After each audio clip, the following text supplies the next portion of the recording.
Scott, it seemed like there was a few more long balls that you guys were throwing against the Chiefs on Friday. Was that a concerted effort, or just sort of how the game played out? And what are some of the things that you're looking for to maximize that kind of a play? Yeah, I mean, it was a little bit of both, I would say. Like, I think, to be a successful offense in the NFL, you got to throw the ball down the field. You got to use the field. I think, our guys, they did a great job of getting off the ball, and really attacking the secondary. I thought our front did a great job in protection, and they did a good job of putting the ball, getting the ball out of his hand first off, and then accurately where guys could go make plays. So it's always not just the quarterback, it's not the receiver. It's a combination of everybody. But yeah, we that's how we want to play on offense. It's not every team is going to allow you to do that. If you want to be good in this league, you got to win different ways. So, yeah, but that was something that we felt like we could do, and the guys did a really great job of playing fast and executing the plan. I'm not asking you to give away secrets, but on any given pass play, is there baked in a long threat all the time, or is it just a play that's not on any given pass play? But there are some, where whether it's your first read or whether it's an alert that you get if you get a certain coverage. But no, I wouldn't. It's not every play. You talked about getting the ball out quickly, and that seemed to be when you had the most success. Really, the most success came when back foot hit the ground, first read was open, hit it.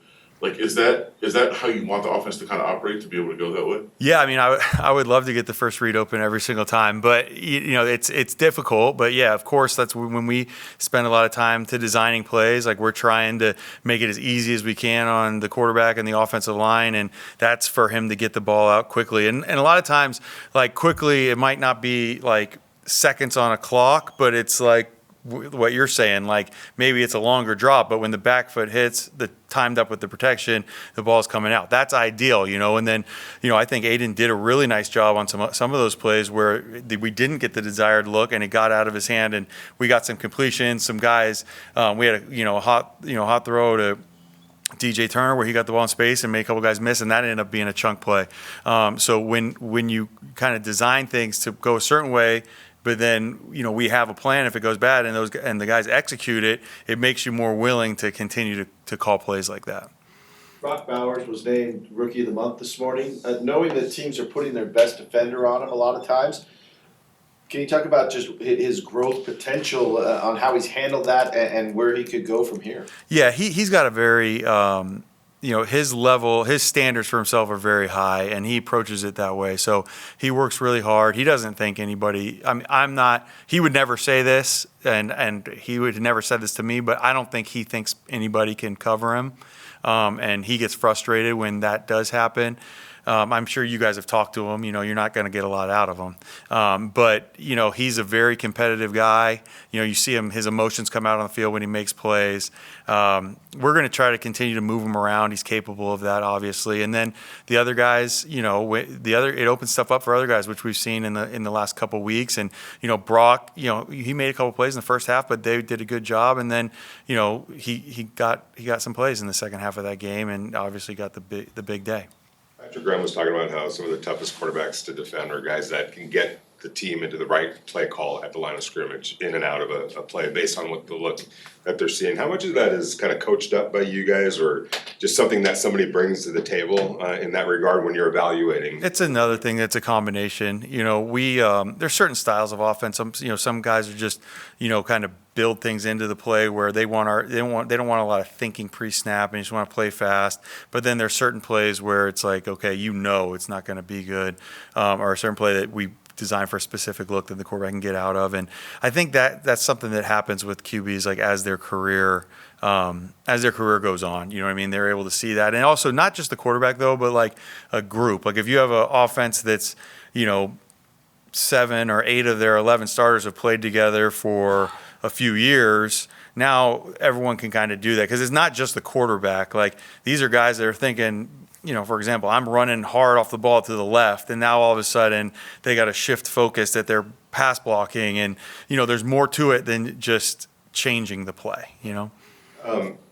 You've been doing this a little while now. Do you feel like it's easier, harder, or the same to evaluate quarterbacks coming out of college in terms of translating from college to the NFL? I think it's hard, and it's always been hard. There's certain things that you look for, but there's so many factors involved. I mean, obviously the physical traits, but there's so much, like, I don't want to say like pressure, but there's so much that goes into playing quarterback and, being under a microscope, and it's not just what you do on the football field. And, that's a lot, and it's a lot for anybody, but especially like a young person. So when you get picked, especially if you get picked high, and then all of a sudden you're playing, like, everything you do is going to be criticized. You can play great games, and they're going to pick apart the 5 things you did bad, or, whatever, vice versa. So it takes a special type of person, and that is probably the hardest part of the evaluation process is, seeing, can they, because a lot of these college players that are great players, they maybe lost 4 games. I mean, everyone has adversity in some form, but not like the week to week adversity that you face in this league. How important is patience then from an organization, a coaching staff, to understand that there will be that learning curve? And it feels like they shuffle through quarterbacks all the time. Yeah, I think so. I think just understand that every case is different. Some guys are going to come in, and because of maybe the team around them or just how they're wired, they're going to, catch fire. And then there's some other guys that maybe not. And then, it takes them a little longer. And then there's some guys that, you can just tell that's probably not for them, And I think, like I said, I think you just have to be honest with your evaluation. And then you got to be, willing to kind of change that evaluation as you get more information. Scott, yesterday we talked to Aiden. He spoke about how comfortable and how confident he was in you. Can you speak about your confidence in Aiden? Yeah, he's a really smart, focused individual. He makes decisions on time, and for the most part, they're the right decisions. No one's going to be 100%. But I always tell him, if the ball's coming out of your hand, then I'm not going to be mad at you. I might coach you up on a different look, but there's always really good communication. He's not afraid to tell me how he feels about a call or, a certain way we're doing a play, and then I'll give it right back to him, whether I agree with him or I'll explain to him why we have it a certain way, and then he'll get it. But, he loves football. He's all in on it.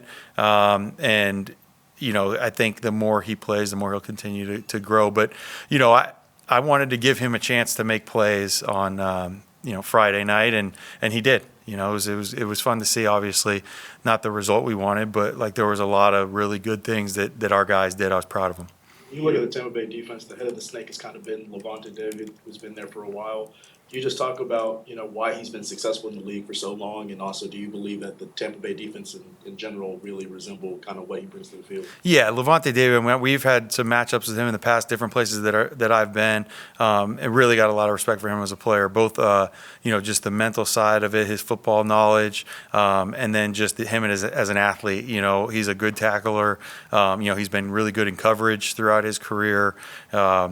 He's a really, really good player, and then he's got the big guy, in front of him that makes it tough, and they got a good defense. Coach Todd Bowles is someone that I've coached against in the past, and he really does a good job of keeping you off balance and bringing different looks. So, but no, those I mentioned Vita Vea, so I was and then Lavonte. I mean, those are 2 guys that have been there a decent amount of time, and two tough players to go against. Obviously, the run game is a function of all 11 guys, but what has Sincere kind of brought to the run game that has kind of jump-started things? He's really done a nice job of I talk about the quarterback. The quarterback's obviously the key decision maker everyone talks about, but the running back's also a decision maker because he decides where we're going to run the ball. Obviously we have a plan, but they got to use their vision, and he's done a really nice job. And Amir as well, ran the ball very well, but Sincere's been decisive. He's gotten the ball where it's supposed to be for the most part, and then he's done a really good job of not letting that first guy tackle him, and that might only be a 5-yard gain, but it's, if that first guy hits you at 2, we get 5, now it's 2nd and 5, and that makes a big difference for the whole offense. And he's done a nice job of, getting those 11-yard gains, him and Amir both, where it's now you're getting a first down, and getting to 1st and 10 is huge. Rocky obviously has the talent, but as a rookie, seen a lot of different coverages. Is there anything that you see during the week with his preparation or ability to study an opponent that allows him to have some of the success that he's having? Yeah, I mean, he takes care of the studying the opponent, and then just the way he takes care of his body. I mean, he really is.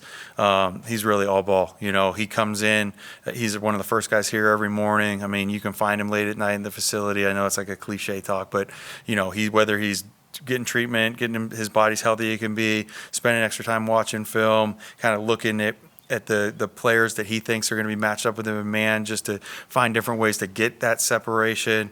You know, and then, I mean, even the other thing we never talk about, and we asked him to do it, is like he's a really good blocker too, you know, and that being a tight end, like you can't just play him as a receiver. So, you know, that aspect of it, and he's very like prideful in every aspect of his job.